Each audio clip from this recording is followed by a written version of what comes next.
Taigi, sveiki draugai ir vėl iš savo varpinės, iš informacinio pogrindžio, tiesioginė bei perkeltinė prasme, iš laidelės tiem, kurie turi galvą. Ir savo galvą naudoja, tai yra labai svarbu, pagal tiesioginę paskirtį. Tai yra galvoja. Taigi, iš tikrųjų, baisiai man gaila, kad aš negaliu su jumis taip dažnai bendrauti kaip anksčiau. Iš tikrųjų yra objektyvios priežastys, bet aš iš tikrųjų stengsiuosi dažniau pasirodyti. Aš labai jūsų visų pasiilgau, tikiuosi ir jūs manęs pasiilgot. Bet yra objektyvios priežastys. Aš tai aišku labai seku įvykius Lietuvoje ir tiesa, dėl įvykių Lietuvoje, toksai blogas žodis, atleiskit kalbininkai, aš nesu užsiciklinęs, atleiskit šitą žodį. Aš vis dėlto daugiau stebiu įvykius, kurie mano supratimu yra svarbesni, tačiau kelintą dieną bent jau Facebookas džiugina tuo, kad vyksta tokios muštynės vyksta. Nes Lietuvoje sekmadienį čia susirinko, bandoma kurto, iš tikrųjų, pristatoma bent jau, kad tai bus, politinė jėga,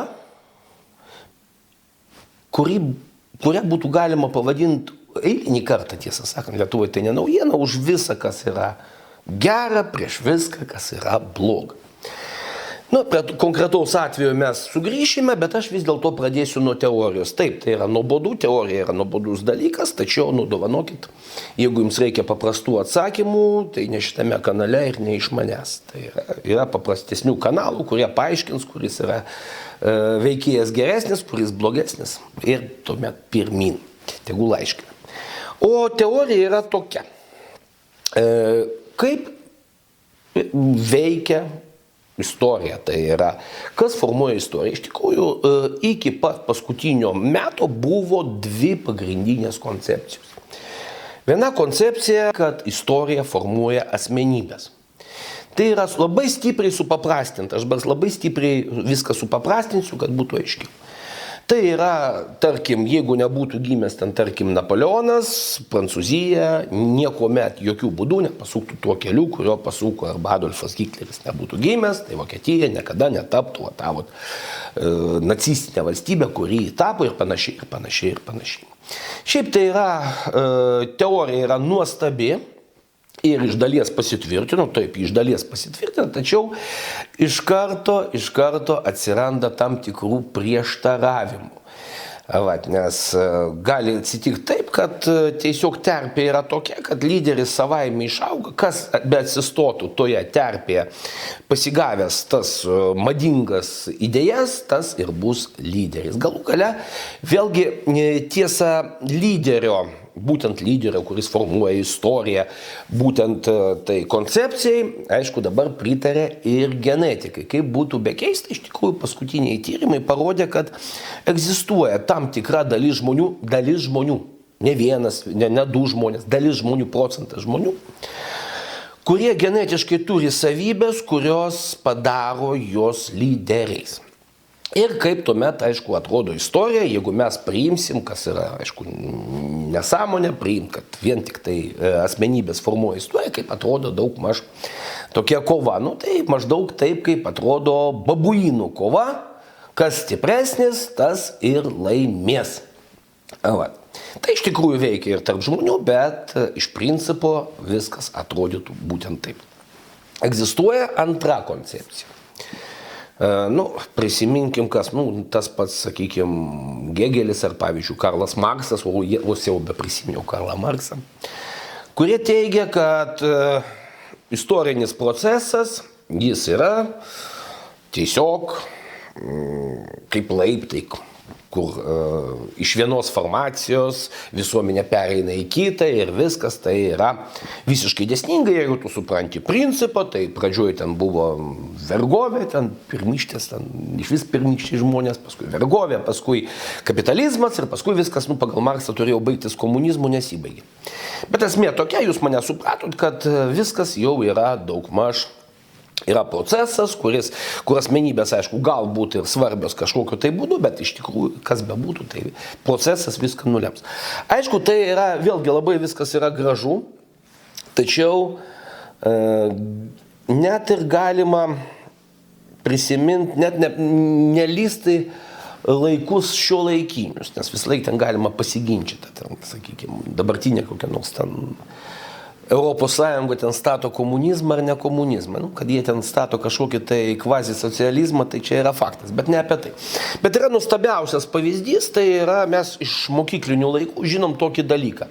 O tiesiog mokykliniais laikais buvo, kad žemės ūkis sukūrė produktų perteklių sukūrė prekinius mainus, prekiniai mainai sukūrė piniginius santykius, iki piniginių dar santykių atsirado turtinė neligybė ir taip toliau, ir taip toliau, ir taip toliau. Tai yra žemės ūkis, gaminantis žemės ūkis, maždaug visą laiką, tai yra prieš 15 tūkstančių metų, šiek tiek daugiau iš tikrųjų. Atsirado prieš 15 tūkstančių metų ir tai jau buvo nubrėžtas tiesus kelias iki mūsų, sakykime, to modernaus kapitalizmo, ne kapitalizmo, ir reikia pagal Marksą iki būsimo komunizmo. Tačiau, lygiai tuo pat metu, kuomet prie Efrato ir Tigro atsirado žemės ūkis, prieš tų pačių 15 tūkstančių metų gaminantis žemės ūkis atsirado Papua Naujojoje Gvinėjoje. Ir Papua Naujojoje Gvinėjoje prabėgus tiek laiko, ką mes matom. Žemės ūkis yra, hierarchijos tradicinėse kultūrose nėra, dar sugadino, aišku, pakankamai stipriai jau, bet kol kas dar galima rasti. Maža to, net neatsirado monogaminė šeima kaip po tokia. Tarp kitko, monogaminė šeima, toks ekskursas bus, monogaminė šeima tai irgi yra produktas turtinių santykių. Nes monogaminė šeima leido užtikrinti tai, kad pirmiausiai vyras nepabėgs niekur, antras dalykas, vaikai bus išmaitinti, trečias, kad vaikai gaus tam tikrą palikimą. Ir dar vienas niuansėlis yra, kad dabar labai mėgstama sakyti tradicinė šeima, tai tradicinė šeima, jeigu mes paimsim visą tą mūsų laikotarpį ten, daugmaž jau civilizuoto žmogaus, homo sapiens, ten, nežinau, 200 tūkstančių metų, tebūnie 50 tūkstančių metų. Tai iš tikrųjų tradicinė šeima yra būtent taip, kaip gyvena dabar papuasai gyvena. Tai yra vaikai iš tikrųjų auginami bendrai, kieno tas vaikas nelabai kam rūpi, tokia visuomenė. O ta šeima, kuri yra monogaminė pas mus, tai yra, sakyčiau, netradicinė, nes jai tai yra kokių 15 tūkstančių metų. Apie tas ale šeimas, kurios ten 2 vyrai, 2 moteris, tai čia iš vis ne šeimos, apie tai net nekalbam. Bet mes šiandien ne apie tai. Taigi, nėra kažkokio tai recepto, pagal kurį galima pagaminti visuomenį ir taip gražiai jinai nueis. Tačiau atsirado dar vienas dalykas. Atkeliavo jis pas mus iš klimato tyrimų, tai yra Lorenzas. Jeigu jūs ko gero net ir girdėjot, buvo toksai žinomas posakis, kad drugeliui suplasnojus sparnais kur nors Argentinoje, tas gali virsti tornadu Teksase. Tai yra Lorenzo. Jis tyrinėjo klimatinės sistemas. Ir paklausot, prie ko čia klimatinė sistema ir ten visuomenės, socialinė sistema, visuomenė. Ogi viskas yra pakankamai paprasta. Aš aiškinsiu paprastai. Iš tikrųjų daug sudėtingiau, bet aiškinsiu paprastai. Jūs kaip ko gero žinot, kad orų prognozę galima paskaičiuoti, nežinau, dienai, 2, 3. Kodėl negalima daugiau? Nes yra begalė daug veiksnių, kurie vienas kitą įtakoja. Ir būtent Lorenzas jisgi paleido tą terminą, tai yra chaoso teorija. Ir ji buvo pagauta, kad iš tikrųjų yra sistemos, kurios yra per daug sudėtingos, kad jų neįmanoma apskaičiuoti, tai yra galbūt ir teoriškai įmanoma, tačiau labai greitai reikės analizuoti begalinį duomenų kiekį ir begalinį kiekį variantų, kurie yra įmanomi. Tai yra neužteks viso pasaulio skaičiavimo galingumų, tiesiog neužteks.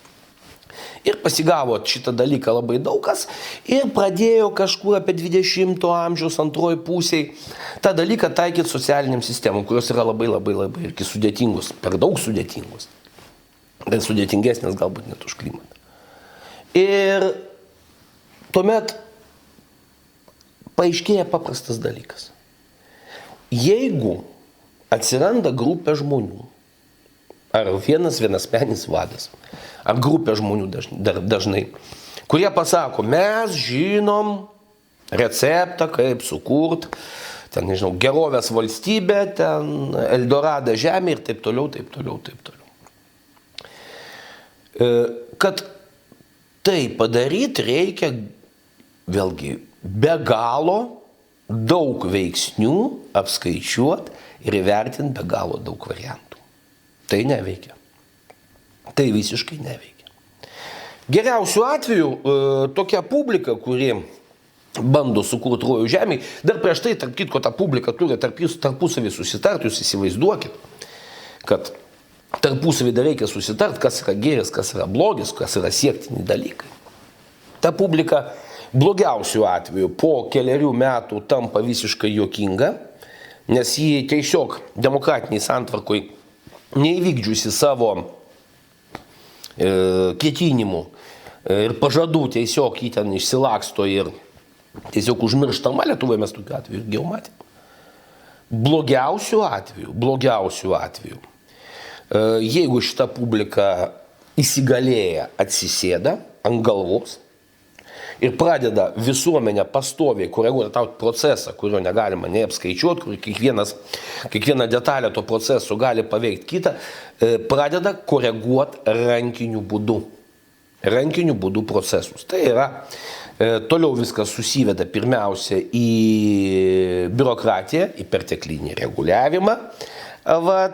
Perteklinis reguliavimas iš esmės paralyžuoja bet kokią socialinę sistemą, tai yra faktas. Tiesa, dar atsiranda, pirmai pradžiai dar iki reguliavimo dar labai aktyviai veikia propaganda, bandoma įtikinti, kad viskas, kas daroma, tai ir viskas yra gerai. Galų gale sistema arba paralyžuojama, arba virsta kažkokia tai pabaisa.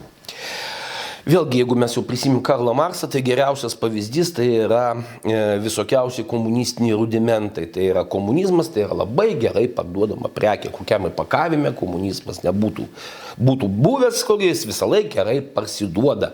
Ar tai yra bolševikiniai Rusijų bolševizmas, ar mes dabar vėlgi matom tą pačią, aš paminėjau Europos Sąjungą, aš dar kartą paminėsiu, tai yra statomas toksai kvazi socializmas, kuris tarp kitko labai sėkmingai, nes čia statomas yra visuotinis gėris, ne? Labai sėkmingai šitą ir atkartoja. Tai yra perteklinis reguliavimas, paralyžuota sistema. Sistema mato, kad vis tiek viskas vyksta ne taip, kaip yra norima. Toliau prasideda represijos, žodžio laisvės suvaržymai, taip toliau, tai cenzūra ir taip toliau. Taigi, jokios organizacijos, partijos, grupės, ideologijos, kuri už visą, kas gera, prieš viską, kas bloga, veikiančius būti tiesiog negali. Tai yra neįmanoma, nes sistema yra pernelyg sudėtinga. Taigi, čia yra teorija, o dabar keliaukim prie mūsų praktikos.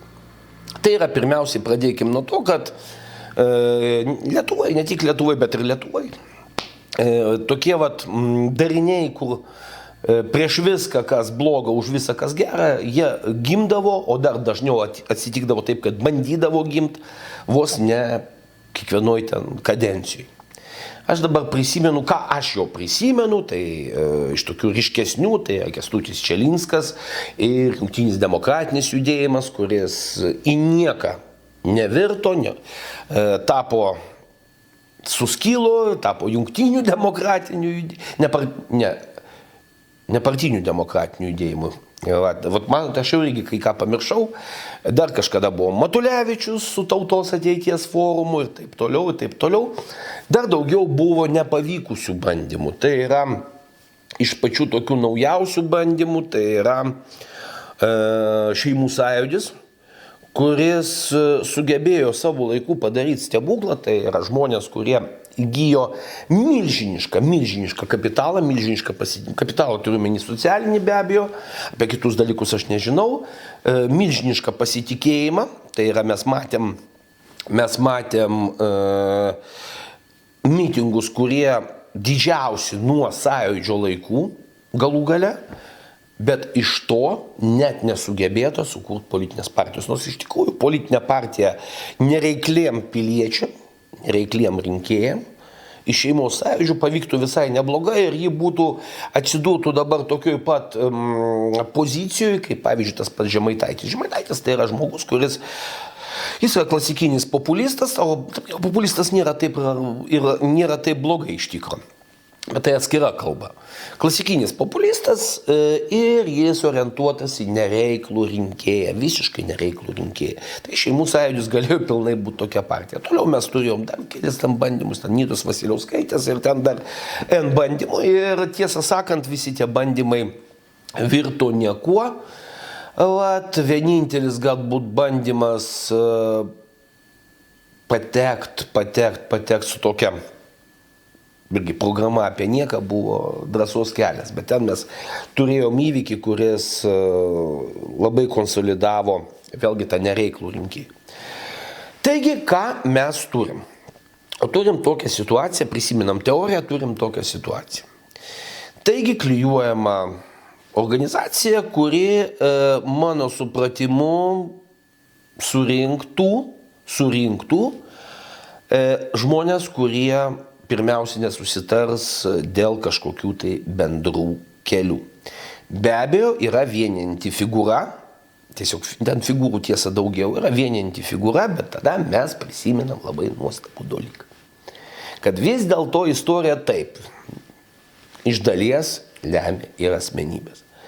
Ir tiesą sakant, jeigu mes matome baisiai veržlų Žemaitaitį, kuris parodė, kad jis yra tas brisius, kuris pasiruošęs sudraskyti oponentus, konkurentus kaip tapkes, užspausti tiesiog darbų, energiją. Ir mes matom poną Vėgėlę, tai ne Vėgėlės naudai yra palyginimas. Galų gale Vėgėlė jau vieną kartą Žemaitaičiui faktiškai pralaimėjo, tai per prezidento rinkimus. Iš tikrųjų, jis jam pralaimėjo ne Šimonytei, ne Nausėdai, jis pralaimėjo Žemaitaičiui. Jis pralaimėjo tuo, kad jis nepaėmė tos nereikliosios Lietuvos. Dabar, kaip mes matom, galbūt tas bandymas yra, nes surinkta yra publika. Pakankamai margautas margumas baigsis tuo, kad kažką bendro suformuoti bus, aišku, be abejo sunku, jau dabar mes matom tam tikras trintis. Antras dalykas, kaip minėjau, už visą kas gera, prieš visą kas blogą. Kas bus pagrindiniai leitmotyvai? Bandymai turėti aliuzijas į sąjūdį, Lietuvos persitvarkymo sąjūdį, dovanokit, ten buvo vis dėlto pakankamai aiškus du dalykai, tai yra ekonomikos išlaisvinimas, apie tai tarp kitko daugelis pamiršta, bet sąjūdis daug yra būtent kalbėjęs apie tai, kad jau ten apie reikia laisvai ūkininkauti ir panašiai buvo. Antras dalykas, aišku, Lietuvos suverenitetas arba vėliau jau nepriklausomybė. Ką gali pasiūlyti dabartinis darinys? Nesakyčiau, kad mes galim kažkokią tai bendrą temą, kažkokią tai tenais pamatyti.